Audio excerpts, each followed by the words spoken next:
let's talk about the state of Bengal. 42 seats are for grabs. 3 seats polling is underway, all of them in North Bengal. Now, these are seats that the BJP is hoping to hold on to. They consider them to be their strongholds. What you see right now, the BJP has all these 3 seats with them, Alipurduar, Jalpaiguri, as well as Cooch Behar. And they're hoping that they'll be able to replicate the same numbers in these 3 seats in this particular election as well. But there's been violence that's been reported in Bengal yet again.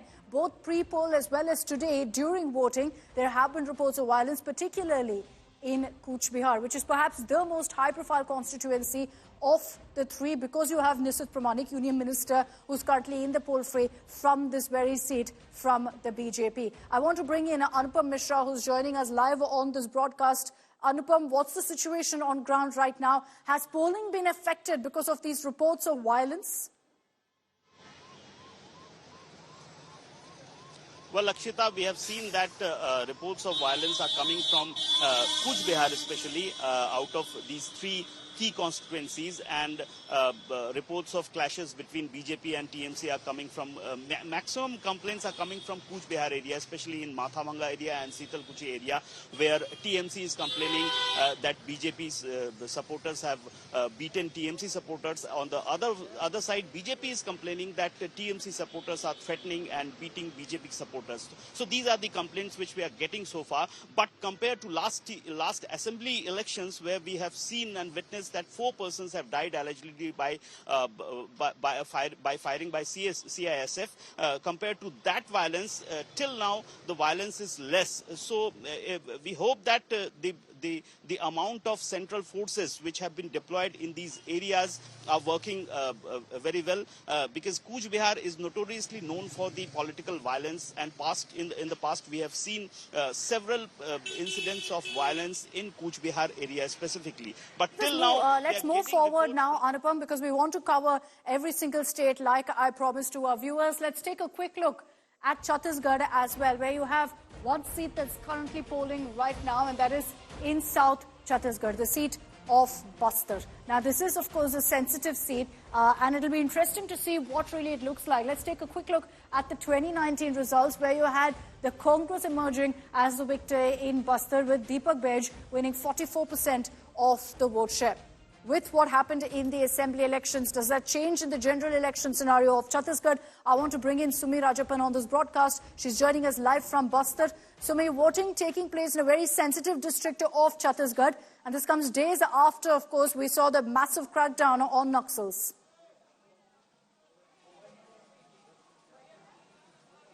Yes, absolutely. The first phase of election happening in the 1 seat, Bastar Lok Sabha seat out of the 11 seats that Chhattisgarh has. It is happening in the backdrop of the biggest anti-Naxal operation that took place in Kanker, that will go to polls on May 26th. However, in Bastar, there are no incidents of violence that has been reported so far. And in fact, the voter turnout is also good. It's standing tall at 28.12% up till 11 a.m.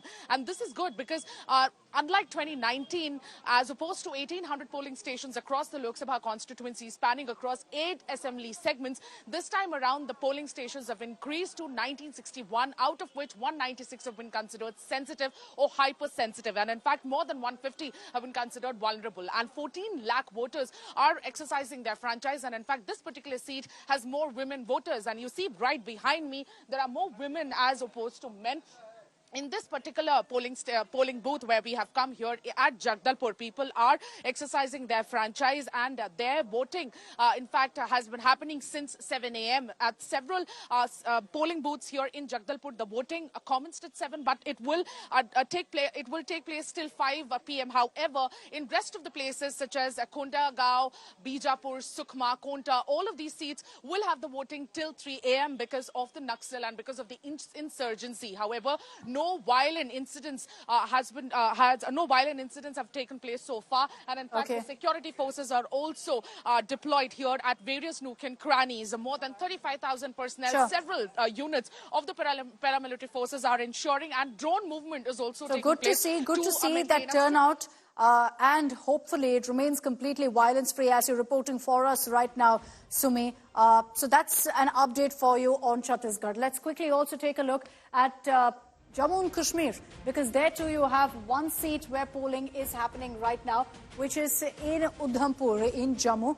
Now this is an interesting seat because here you have Union Minister Jitendra Singh in the fray looking to be re-elected from Udhampur. Look at the results quickly of Udhampur there. Jitendra Singh won with a 61% vote share. At second place was Vikramaditya Singh from Congress with a 31% vote share. So this is Udhampur right now. I've got Sunilji Bhatt joining us live from that very constituency. Sunilji, take it away. What's happening around you? What's the voter turnout looking like? Jitendra Singh, of course, in the poll fray, fancying his chances of returning as Member of Parliament.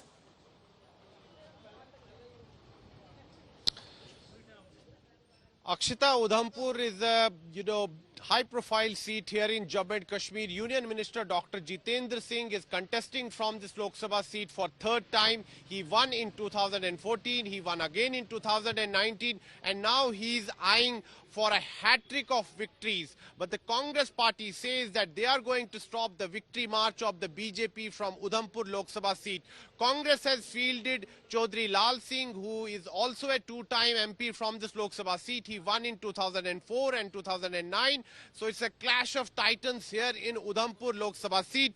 I am right now at a polling booth in Udhampur town. Earlier I was in the rural areas of Udhampur, and in the morning we saw, long queues of voters who had come to exercise their democratic right. But right now we are in the urban belt of Udhampur, and as per the trends here, 10% polling has been reported till 9 a.m. in Udhampur Lok Sabha seat. I have with me some voters here who have just exercised their democratic right. We will talk to them. जी, आप बताइए आपका नाम? मंशा. आपने vote डाल दिया? हाँ जी. एक बार जरा इंक मार्क दिखा दीजिए. तो मुझे बताइए मन में कितनी प्रसन्नता की अनुभूति हो रही है कि आपने अपना मतदान कर दिया? बड़ा अच्छा लग रहा है मेरे को, और सबको 18+ जो भी हैं सबको अच्छा लगेगा वोट डाल के, क्योंकि जो हमारे देश के लिए इतना कुछ कर रहे हैं उनके लिए हम इतना तो कर ही सकते हैं. जी, मुझे एक चीज बताइए कि इन चुनावों में मुख्य मुद्दा क्या है आपके हिसाब से? मुख्य मुद्दा, देखो पॉलिटिक्स का मुझे इतनी नॉलेज नहीं है, बट मैं अपनी सिटी के अकॉर्डिंग बोलना चाहूंगी कि जो हमारी देवी का नगरी है ये, तो प्लीज हमारे जो भी हमारा लीडर बनेंगे, हमारे एमपी बनेंगे, वो प्लीज थोड़ी देविका पे थोड़ा ध्यान दें, उनसे साफ सुथरा बनाने की कोशिश करें. पैसा पहले भी बहुत आया, बट कोई कहाँ पे अभी तक हमें रिजल्ट नहीं मिल पा रहा उसका. तो मैं क्या मुद्दे रहेंगे? क्या बेरोजगारी का मुद्दा भी रहेगा? श्री राम जी का मंदिर जो बना है अयोध्या जी में, क्या वो भी मुद्दा है इस चुनाव में? वो तो बहुत अच्छी बात है, जो मंदिर बना है हम उसको बड़े लेकिन क्या ये चुनावी मुद्दा है यहाँ पर? क्या लोग उसको देखकर वोट डालेंगे? जी, डालना भी चाहिए. डालेंगे नहीं, मुझे लगता है डालना भी चाहिए. Akshita, you can see that there are, long queues of voters here who are here to, exercise their democratic right. We will talk to one more voter here. जी, आप बताइए आपका नाम? मेरा नाम रचित खजूरी है. मुझे बताइए कि इन चुनावों में मुख्य मुद्दा क्या है आपके हिसाब से? देखो, मुख्य मुद्दा तो हर बार चुनाव में यही रहता है कि डेवलपमेंट हो गया, अनएम्प्लॉयमेंट जैसे कि देश दिन ब दिन बढ़ती ही जा रही है. जो भी इस टाइम पे प्रेजेंट में जो भी आएगा वो एम्प्लॉयमेंट की बात करे, ठीक है ना.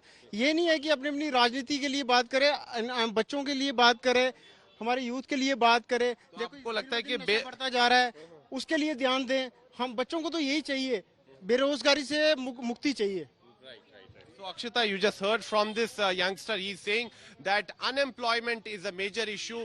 Youths want jobs, and it's important that whosoever comes to power this time at the center, that government must work for creating jobs. It's important because there are youths who are feeling disenchanted, and the government must work as far as creation of jobs is concerned.